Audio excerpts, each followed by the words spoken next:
Peut-on être épanoui dans la souffrance? Peut-on être épanoui dans la souffrance pour notre foi, pour le nom de Jésus?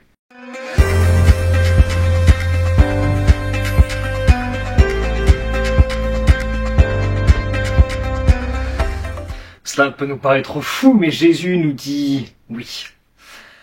Nous arrivons à la fin des béatitudes, et ces deux dernières béatitudes au verset 10 à 12 du chapitre 5 de Matthieu sont certainement les plus contre-intuitives. Elles nous parlent de souffrance, de persécution pour la justice, pour le nom de Jésus. Verset 10. Heureux ceux qui sont persécutés pour la justice, car le royaume des cieux leur appartient.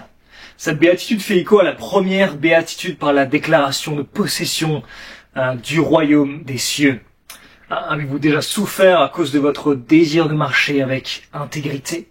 Peut-être qu'on vous a marginalisé au sein de votre travail pour votre refus de participer à certaines pratiques douteuses. Peut-être qu'on se moque de vous à cause de votre éthique sexuelle considérée comme ringarde et dépassée.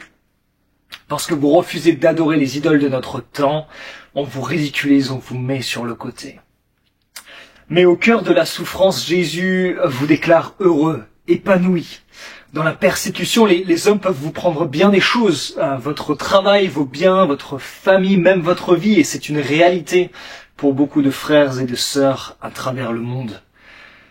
Mais ils ne peuvent pas vous prendre le royaume des cieux. Il vous appartient. On a déjà rencontré cette expression royaume des cieux dans la première béatitude, c'est ce royaume éternel de paix, de gloire, au sein duquel seront réalisées toutes les promesses des béatitudes.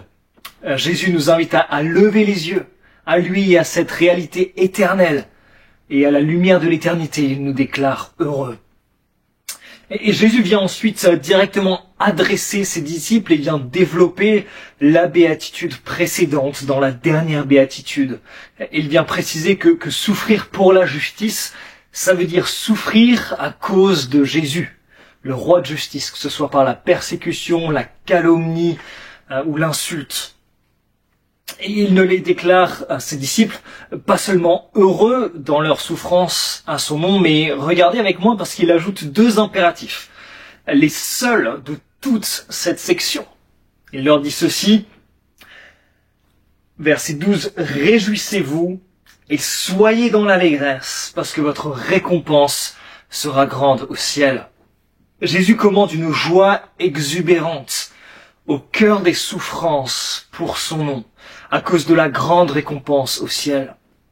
Toutes ces souffrances ne passent pas inaperçues aux yeux de notre Père.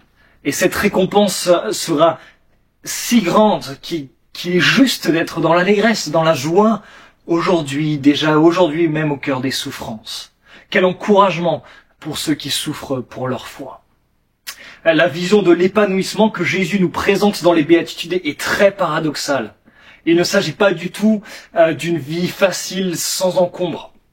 Mais pourtant, c'est le chemin qu'il a tracé pour nous, pour notre épanouissement, dans l'attente de la félicité éternelle dans son royaume. Que la paix soit avec vous.